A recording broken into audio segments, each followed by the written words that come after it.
The Hare-Shaped Hole by John Dougherty and Thomas Dougherty.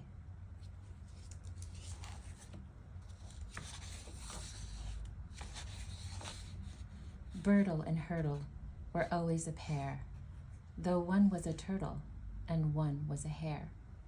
They were utterly buddies and best friends forever, and whenever you looked, you would find them together. You might think their friendship was doomed to disaster, for Birdle was slower and Hurdle was faster, while Hurdle was never at home in the water. No matter the number of tips Birdle taught her.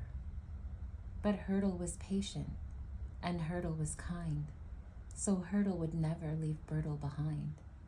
And if Hurdle Hare never learned how to swim, well, Birdle was there, and she counted on him.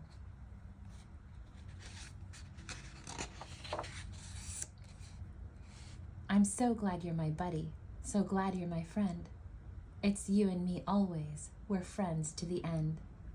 They both used to say this, they both felt the same, until quite unexpectedly, the end came. One day there were two of them, Turtle and Hare. The next day, poor Birdle, his friend wasn't there. She just wasn't there. There was nothing to see, but a hole in the air where the hare ought to be.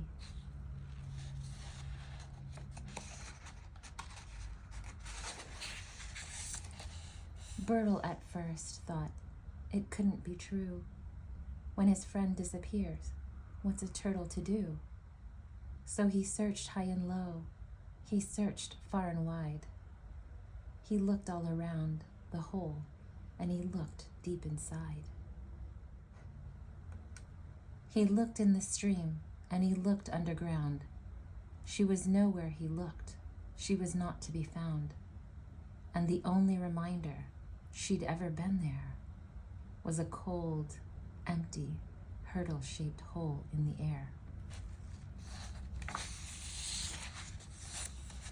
Then Birdle got angry. He quite lost control, and he shouted, "I hate you, you horrible hole! So leave me alone! Go get lost, go away!" But the hole's just a hole. It had nothing to say. And it hung there beside him, a constant reminder that Hurdle had gone, and that no one could find her. His voice hoarse and raw, Birdle started to plea. "Tell me, hole in the air, is there something you need? If I give you my toys, if I'm good every day, will you bring Hurdle back? And will you go away?" But the hole simply hung there, all empty and black. It did not go away, nor did Hurdle come back.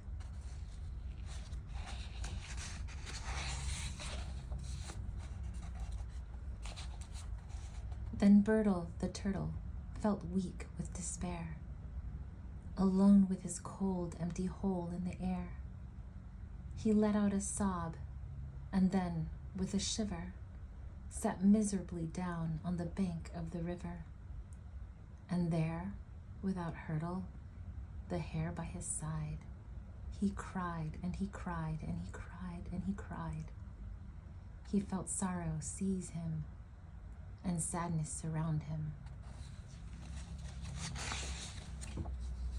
And that was where Gerda, the kindly bear, found him. Now Gerda was gentle, and Gerda was steady, so she waited with Birdle until he was ready.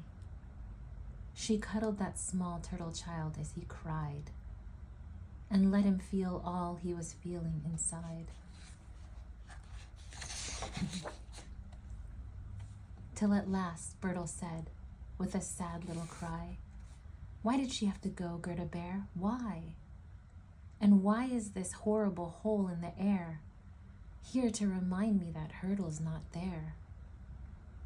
Then He felt Gerda sigh, and he felt Gerda stir, and she said, as he buried his face in her fur, "Little Bertle, I'm old, so much older than you. Let me tell you some things that I know to be true. Life is not always happy. You'll find as you grow that sometimes the person you love has to go. Sometimes they move away, sometimes they die, and sometimes they leave without saying goodbye. There's no getting rid of this hole in the air.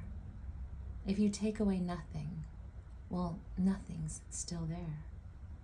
You can't just ignore it or lose it or hide it. Instead, you can fill it, put something inside it.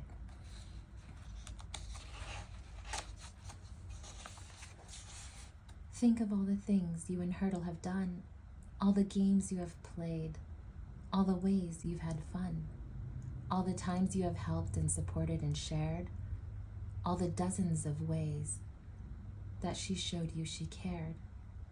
Then speak out those memories. Speak them out loud.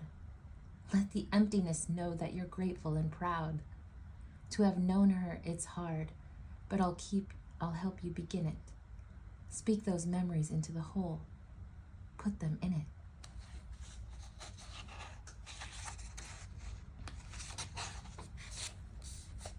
It was hard to begin with, but as Bertle spoke, his memories of Hurdle's bright friendship awoke. And telling the hole why he'd never forget her, he slowly began to feel just a little bit better. Then Gerda said, "Now take your memories home. They'll help you, whenever you're sad and alone. From the 1st of the year to the last of December, keep them close by your side, and always remember." Bertle stood still, and he thought for a while, and then with a nod and a sad little smile, he hugged his friend Gerda. He turned around, and he went home with his memories, hand in hand.